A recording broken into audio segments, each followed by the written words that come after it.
Hello, and welcome back to Q All Access. I'm Ryan Snyder. And I'm Derek Lambert. In this week's episode, we'll dive into the process of service learning hours. And Q All Access reporter Lainey Wade will join us for the latest updates on the MAP grant. Campus living was very different February 9th as 3 dorms and campus houses located on 18th Street were without water for the majority of the day. Woods, Heline, and Gardner halls, as well as campus houses, were without water from 8 a.m. until 4 p.m. on Tuesday. After service was restored, the residents were placed under a boil order for the next 24 to 48 hours. This means that students had to boil all water used for drinking, cooking, and cleaning during that time frame. The university provided bottled water in Gardner and Heline halls, which can be used for drinking and hygiene. They gave us all drinking water. I have my own water in here.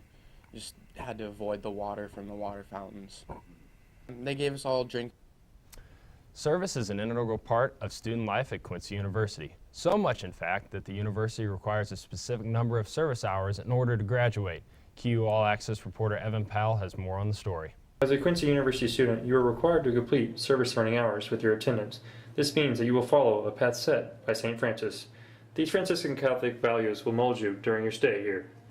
With the mission trips that we do have a service learning component offered with those, so that if people also want to earn service learning hours, they're able to do that by going on a mission trip itself and then fulfill their academic requirement for 30 hours within service learning itself.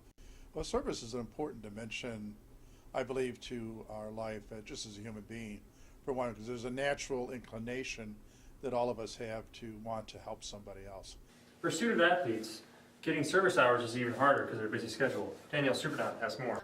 We do a lot of events over here in athletics to help them get those hours out of the way, in addition to help coordinating some different events off of campus for teams to partake in.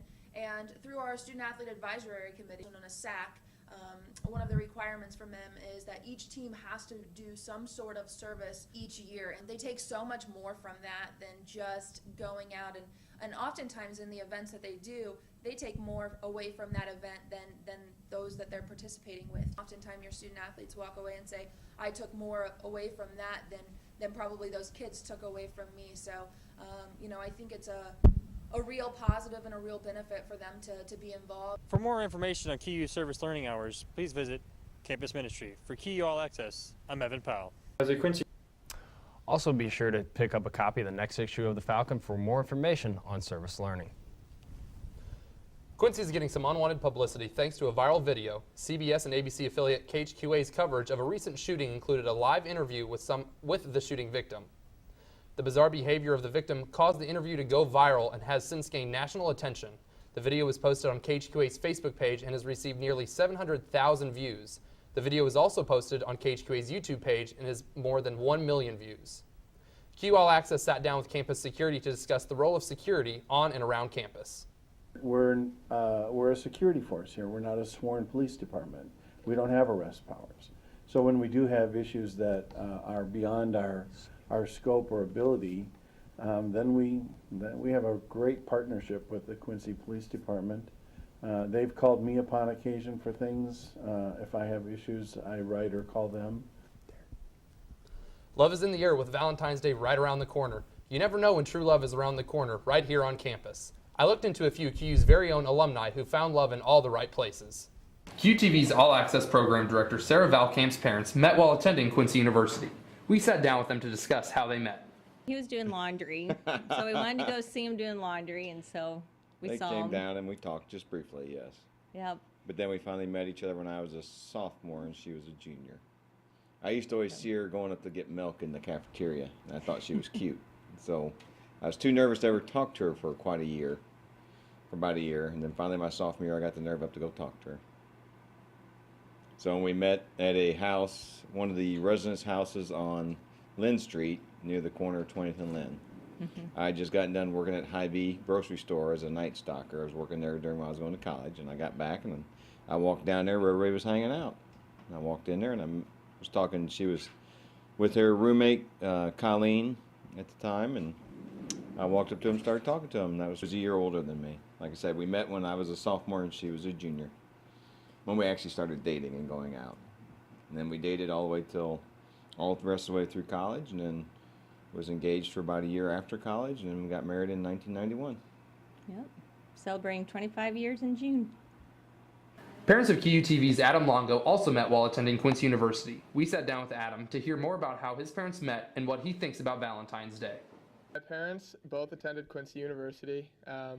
They started school in the late 70s. They actually met their last day of their freshman year at what is now Jed's Tavern over there. When they went to school, it was called Larry's Tavern. So they met the last day of freshman year, and they fell in love. They ended up getting married right after they graduated their senior year. My dad was 22 years old. My mom was 21 years old. And this March, they will have married for 35 years. So they both went here, so I knew what QU was like. So yeah, I guess it did have a little bit of an influence on me coming here. I have not been looking for love at QU. I'm not saying I'm not trying to follow in my parents' footsteps, but I haven't really been looking for love. If it happens, it happens, and I'll just go with the flow, I guess. My perfect Valentine's date. I'm a huge hockey fan. I would love to take a girl to a hockey game for a Valentine's Day date. I think that'd be very fun. Reporting for QU All Access, I'm Derek Lambert. From alumni to current students, QU All Access asked students to weigh in on Cupid's big day. We're here with Jacob Eckert here in the UC, and we're going to get his thoughts on Valentine's Day. So, Jacob, what are your thoughts on Valentine's Day? I think personally that people go a little bit overboard. They probably spend more time and money than what they should. It should be more about their personal feelings and the actual event of Valentine's Day than what people do. I think it's a good excuse. You know, you get out with the person that you really like. You get to go on a movie and go eat some good food. Plus, the girl never eats all the chocolate, so I get some chocolate out of it. I like that. I'd say it's overrated. I don't think you need a specific day to show your significant other some love. I think you should do that every day. People have been saying that it's overrated. Do you think it's that way or no? No, I mean, it's just whatever you make it. If you think it's annoying, I mean, don't do it. So, otherwise, I just think it's adorable. We're going around campus today and we're asking students their thoughts on Valentine's Day. Is it overrated or is it something that you like? So what are your thoughts on Valentine's Day? I personally like the holiday because it's a holiday all about love, even if it's not just relationships, friendships and your parents and your siblings. So I love the idea. I definitely don't think it's overrated. I mean, you can always do something sweet for your significant other, but I think this day it's just allowing, like I said, allowing you to really put in perspective of appreciating the other person, and it's something to spice up your relationship and do something nice. Last semester, we kept you updated on the changes for MAP grants for Illinois students. That's right, and last night QU hosted a town hall meeting on Wednesday, February 10th to address students' concerns. QU TV's Lainey Wade was at the meeting and has more. Lainey, what information were the students given? Thanks, Derek and Ryan. It was some very crucial information the students were given. Of course, the students were encouraged to continue to get in contact with the governor. Last night, a bill was brought up, and the bill is called 2043, which this bill proposes that the state will release the MAP grant. The bill goes to the governor's desk on February 16th. However, there is, because the bill for Illinois has not been approved, the budget, the whole thing, the governor is talking about vetoing this specific bill until a whole budget is approved. They also talked about different options. As of right now, next year, fall of 2016, there will be no MAP grant on the financial aid. So for returning students, this could come into where am I going to get the finances. So that was brought up as well. They talked about Perkins loans, which was going to be done away with, but now has been renewed for 2 years because of this MAP grant crisis. So basically what Perkins loans is, they have lower interest rates. They are still loans and better payment plans. So students are encouraged to go to the business office and discuss with them what all their plans are. What did some of the students have to say about what was going on? So the students did seem to be worried about not only students that are graduating this year, but they're worried for students that are coming back next year as well. So one of the questions that the students asked was that is this going to affect me being able to graduate with it if the money doesn't come through and I still owe this? The answer that they gave last night was, no, you will still be able to graduate and walk across the stage, and this is not going to affect you. Just come and talk to us.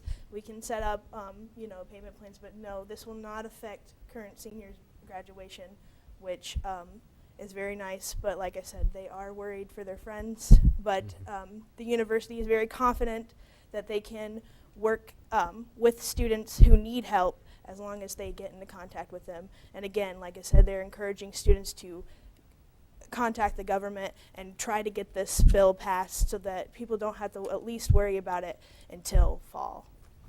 Thank you, Lainey, and we appreciate your insight.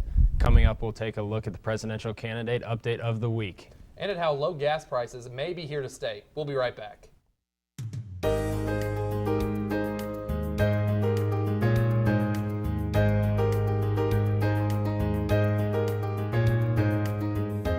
In the Galapagos, we went to a volcano and we climbed up to the top of it, and it was just something, it was so hard and so grueling, and at the middle of it I just thought it would be awful, and when we got to the top you could just see out everywhere, and it was just a very cool, unique experience. And it was really nice too because the teacher, he explained all the stuff, how it happened, and we just got to see everything from it there, and it was one of the most beautiful things I've ever seen. It was a month long, and so we took 2 classes. Each class was about 2 hours a day. One was with Dr. Manning from Quincy, which was nice because we knew him already. So we took a contemporary ethics and politics class with him. And then our other one was with an actual teacher from the American University in Rome. And that one was cool because it was art. And so we traveled every single day. We got to see something new, stuff I probably wouldn't have seen otherwise. We went to churches, we went to museums, we went to the Coliseum a bunch. So it really, it was kind of like a trip within a trip in that class. It opened my eyes a lot more to that there's just still so much more to see. I want to go on more trips. I want to include, like in my career plan, I want to be in the medical field. I now want to go farther, and I want to do things in other countries so that I can see other things and kind of experience kind of the different lifestyles that I was able to see when I was in Ecuador. I'd say do it. I know a lot of people tend to say, I'll do it when I'm older, when I have more money, but I just feel like a lot of people would get caught up in their jobs and their lives and their families. When you're in college, it's a perfect time to go.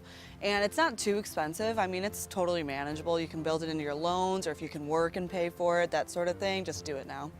When you go into the work field, there's only so many options for you to take off. And the thing is too, is you also have to go see your family. You have to go for Christmas vacation. You don't just go and get your time to do whatever you want. And there will never be another opportunity where it's set aside, where it's actually you're going for school, you're going for whatever. So unless you have a job and travel, it's gonna be so much harder for you to take the time to go and do this. And beyond that, it's gonna be so much harder for you to see all the things that you wanna see, because at other times you may have kids, you may have different things going on, but if you don't do it now, there won't be another option that is gonna make it as great of an experience as when you do it when you're young and you're able to see, you're able to still in good shape, you can do everything you wanna do. I'd say explore it.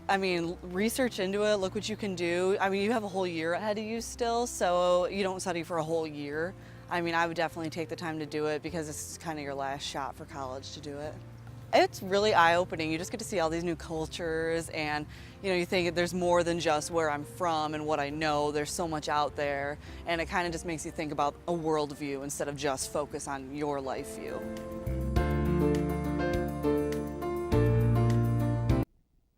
Welcome back. With Valentine's Day coming up, it seems people aren't the only one making dinner reservations. A little salon surprised everyone in California when she came and took a seat at the table.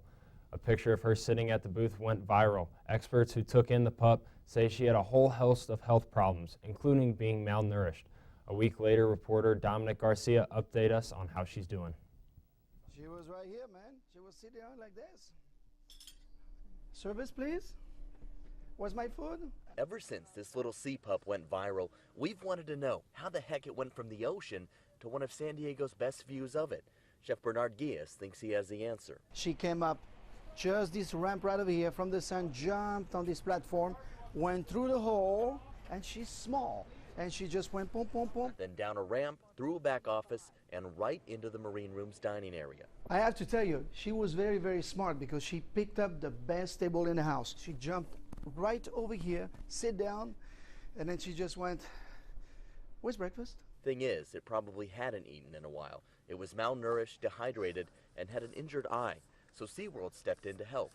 Today, they gave us an update. She's already gained 4 pounds and is more hydrated and well nourished after receiving fluids and oral nutrition. As for the eye, they have her on medications, and a week later, inflammation is down and her blood work looks good. And so we are cautiously optimistic that she will be able to make a full recovery and be returned to her ocean home. But before they do that, they need to make sure she has her appetite back and is willing to fight for fish in the wild. As for Chef Bernard, he still can't get over it. So I have to tell you, this is our 75th anniversary, open for 75 years, and guess what? Never. No, in the front door, yes, on the back door, yes, but never came in. And that little pup that was found in his marine room was affectionately named Marina. And it was like, how appropriate is that? Sexy. It's a great story for, it's Valentine's around the corner. I mean, it's so neat, you know. It's really cute, so it's very special. Just like the sea lion, Republican presidential candidates are looking for love. The South Carolina Republican presidential primary is just over a week away, and 3 candidates looking to be the establishment candidate for the GOP are duking it out. But who will be the last candidate standing? CNN's Dana Bash reports. John Kasich arrived in South Carolina basking in the glow of his strong New Hampshire finish.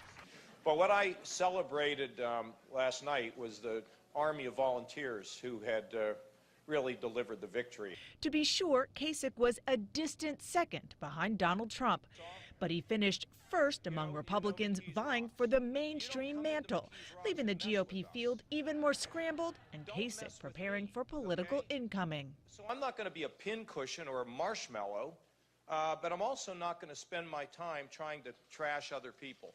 It's a fine line for Kasich, whose calling card in New Hampshire was his upbeat campaign. When you spend all your time trying to drag somebody else down, maybe people have had enough of it. And yet Kasich sources tell CNN a key goal in South Carolina is to damage Jeb Bush, who needs a strong Palmetto State showing to survive. Quite a few of us here in this room attended the Kasich Town Hall. Today, a South Carolina voter teed Bush up for a preemptive strike against Kasich. How would you differentiate yourself from Kasich? I like John Kasich. He has been an effective governor. Bush took the opportunity to hit Kasich on a weak spot with conservative voters, that the Ohio governor accepted federal dollars to expand Medicaid under Obamacare. The governor was for expanding Medicaid, which is part of Obamacare. Even before Bush left New Hampshire, he went after Kasich on defense spending, a big issue in military-rich South Carolina. John Kasich also has this belief that you can save money so much that you can't, that on a net basis you don't have to increase defense spending. It's not, I don't think that's an honest evaluation of the needs of the military right now. Team Bush already cut this anti-Kasich web video. I spent a whole career trying to rein in defense spending. We need to rebuild the military. 16 years ago, George W. Bush used South Carolina to turn his primary campaign around and is still popular with Republicans. Jeb is hoping to capitalize on that. There's no doubt in my mind that Jeb Bush will be a great commander-in-chief for our military. Meanwhile, Marco Rubio's campaign is hoping the Bush-Kasich battle gives him time to recover from a devastating 5th-place finish in New Hampshire. Our disappointment tonight is not on you. It's on me. Get ready to pay less than $2 a gallon for gas all year long. At least that's what the federal government estimates for most of the country. So how much are you expected to save, you and your family? CNN's Mary Maloney breaks down the savings in Consumer Watch. Prices at the pump have plummeted. That means for the second year in a row, you are going to save money. How much? The typical household will save nearly $1,000 this year, compared to 2 years ago. That's from government estimates. It makes sitting in traffic a little less frustrating, doesn't it? The Energy Information Administration predicts the average cost of a gallon this year will be $1.98. That's the lowest full-year average since 2009. But remember, gas prices do tend to rise during those summer travel months. The plunge in oil prices is also making it cheaper to fly. The average price of a domestic ticket in the United States dropped last quarter by more than 6%. But airlines can still get you with extras at the airport, like roomier seats and baggage fees. So plan that extra trip with your family, but bring some of those gas money savings just in case. For Consumer Watch, I'm Mary Maloney. Coming up, we'll take a look at next week's weather forecast. And Evan Powell will have the latest on helpful life hacks. Stay with us. The future of the program is very bright. It's an exciting time on QU campus because we have QU TV. We have a television station where students can experience working as a director, an anchor, a reporter, photographer, doing weather, doing sports. We also have a newspaper where students can report, be photo editors, be executive editors. We've got a lot of opportunity there working on the student newspaper. We also provide students with the opportunity to do magazine articles with heavy research and giving them a little bit more time to expand on articles and do some in-depth investigative work. Moving forward, it's exciting because all of the skills they learn in every avenue will translate into what we have in the future, and web writing and mobile writing and all of our distribution platforms. We have an incredible opportunity to grow the department, to grow the program, and to grow students into excellent journalists. Join me, Coach Marty Bell, head basketball coach of the Quincy University Hawks, live from Chicks on the River every Monday night at 6:30 p.m. or on ESPN 1440 for the Coach Marty Bell Show. Hear from our coaches and players as Ben and I recap the previous games and preview our upcoming opponents. Grab your friends and family and come out to Chicks on the River for a great meal and meet the Hawks. QU men's basketball, Chicks on the River, and ESPN 1440, a winning combination. And as always, it truly is. Lastly, Laney warned of snow, and we certainly got our fair share of it, along with freezing temperatures.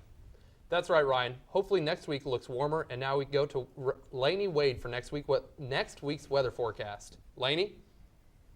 Yes, well, there is going to be quite some snow. As you can see, it's going to be a very chilly weekend with a possible chance of snow once again. So looking at Friday, the high is going to reach near 36, and the clouds are going to be around. So no snow there, that's good. And then we move into Saturday, which the sun is going to be out, but our high is only going to reach 19, which is a little frigid, but at least we will have sun there. Then moving in, happy Valentine's Day, and that's when you can grab your Valentine, stay in, maybe watch a movie and have some hot cocoa because it looks like it's going to be snowing. So looking farther into the week, on Monday, the clouds are going to be around, but our temperature is going to reach a high of 43. And moving into Tuesday, we have a chance of some slight storms, but as you can see, it's not going to be a snowstorm. It's going to be regular rain because the high is around 42. And on Wednesday, the clouds are still around. We have quite a cloudy week. And the high is going to reach 46, the highest that we're going to see all week. So Wednesday is going to be one of the nicer days out there. And then wrapping up on Thursday, it's going to be 38 and partly sunny with a few clouds. So a really cold weekend, and then we warm back up during the week. Not too bad. And that wraps it up for this weekly Hawks forecast. Back to you guys at the desk. It's time again for the QU All Access Weekly Hacks. Reporter Evan Powell joins us back in the studio for the latest. Evan? Hey everyone, I'm Evan Powell with another dose of your QU hacks to make your life a little easier, one hack at a time. If you haven't filled out your FAFSA yet, you may have to do that as soon as possible. Getting it finished early may help you and your parents to sleep a little bit easier for the next school year. According to USAtoday.com, the quicker you complete your FAFSA, the more eligible you'll be for more grants and federal aid. The easiest way to complete the FAFSA is by using your parents' current tax return, but you may not want to wait for that to be completed. The IRS data retrieval tool can simplify the process by linking their tax returns to your FAFSA. Even though spring is near, cold winter weather hasn't just left yet. Staying warm is not always easy, especially for new students from warmer areas. Here are a few tips to keep you comfortable in this cold weather. An inexpensive way to stay warm would be to dress in layers before you go outside. This means to wear a shirt or two, then wear a sweatshirt, then a jacket over that. Also, make sure to wear gloves, a beanie, or hat to cover your ears, and you might want to invest in a scarf. Dressing in layers can be helpful, but it also allows you to shut off clothing in classrooms because Francis Hall often gets warm during winter. Your QU student ID is often needed when you are on campus, but it could also be used when you're off campus. Having your student ID on you at all times can actually save you some money at certain locations. Many local businesses reward you for being a student at QU, and they understand how college students have a limited budget. Local restaurants, hotel chains, automotive, and other types of businesses offer your discounts on purchases. To see all these discounts and more, go to www.quincy.edu and student discounts to learn more. Thanks for watching this week's Hacks. Make sure to tune in next week for more, exclusively on QU All Access. Back to you, Ryan and Derek. For us in sports, we'll be right back.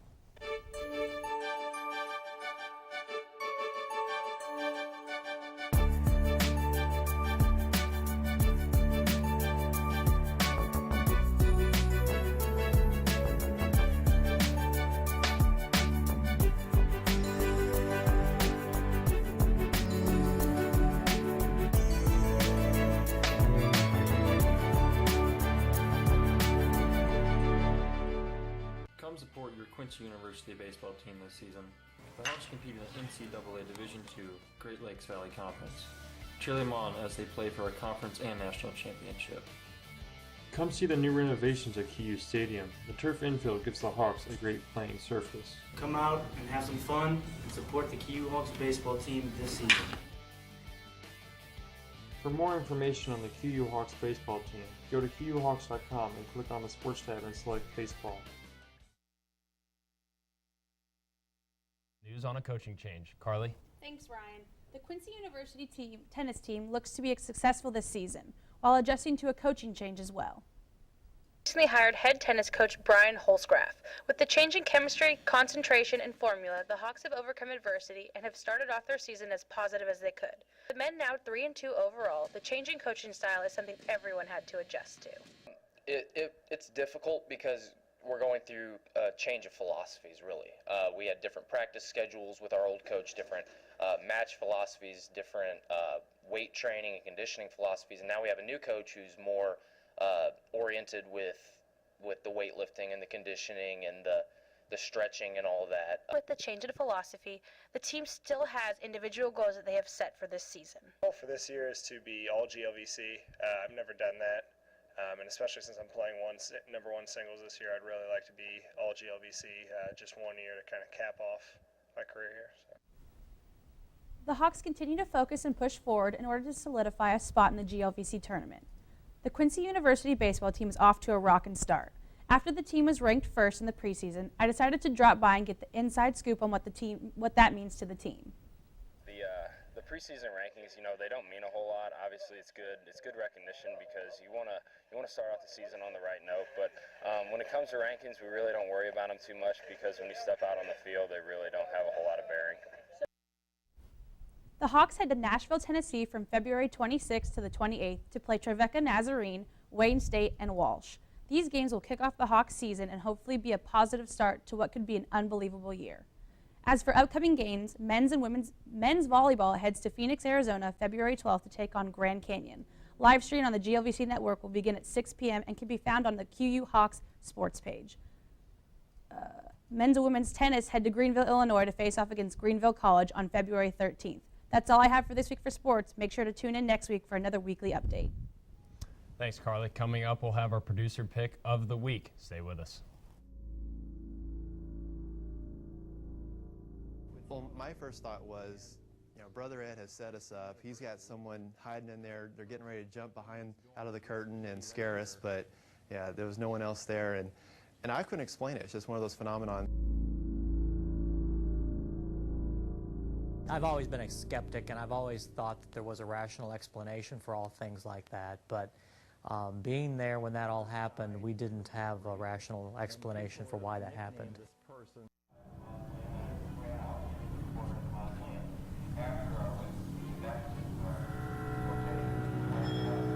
There it was.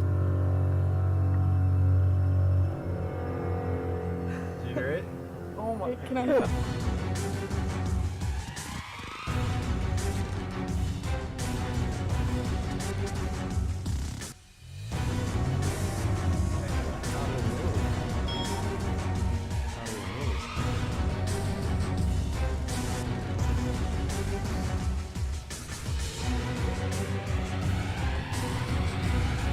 Oh gosh, wait, did you see that? QUTV is more than a news outlet. 1 in 5 undergrads work at least 35 hours a week, year-round. Students involved with QUTV learn life lessons, create lasting memories, and gain the experience needed to succeed in future careers. Students need to be involved with QUTV as a viewer or as a participant because we need to know what's going on around our campus. Knowledge is powerful, and QUTV News serves to inform not only the students, but the Quincy University community as a reliable and powerful news network. Welcome back. Decorating the yard is usually something you do for Christmas or Halloween, but a family in Virginia goes all out on its yard on Valentine's Day. As Nikayla Williams reports, the neighbors love it. With a name like Stephanie Loving, how could spreading love, especially for Valentine's Day, not be her mission? Second day after Christmas, I start decorating for Valentine's. It's the day I look forward to most. Loving's Glen Allen yard is filled with 4-foot hearts, flashing with sweet Valentine's wishes, and it all started when she was a little kid. When I was a little kid, you know when you used to make the brown paper bags and decorate them and stick them up in front under the chalkboard, and everybody would put their Valentines inside of there. I just always loved, I was so excited to get that brown paper bag to see what was inside of it. People can't resist stopping by for a little smooch in the kissing booth. A lot of people will leave coins, you know, in the kissing booth. There's like a little shelf. So there was 4 coins there. One was a quarter and the rest were nickels. And then one day I came home and one of my nickels was missing. I'm like, somebody took my nickel instead of leaving me a nickel for their kiss. Stephanie says it's a labor of love for all to enjoy, whether they leave a nickel or not. I absolutely love it, and every year I try to put something new out there for people to enjoy. Valentine's Day has been a prominent theme in today's show, and we heard from students about what they think about the holiday. However, I'm curious to know what the All Access team thinks about it. Do you celebrate the Valentine's Day, or is it just another Sunday to you? I'd say it's just another Sunday. Kind of an overrated holiday if you ask me, but that's all right. Men's perspective. I personally like it. It's for me, it's just it's just another Sunday. We heard it a couple different times. You know, they were talking about, you know, you can always show someone that you care about them. So I don't think it should be for just one day. Yeah, I mean, to me, it'll be just another Sunday. I'm not celebrating with my significant other because he's not here. So to me, just another Sunday. I'll be working all day, and Valentine's Day is just a ploy. Well, then I'll let you guys know how it goes. Perfect. On that note, thank you all for joining us on this week's episode of QU All Access. Remember to tune in online, on Facebook, or Channel 97 on campus for more news anytime.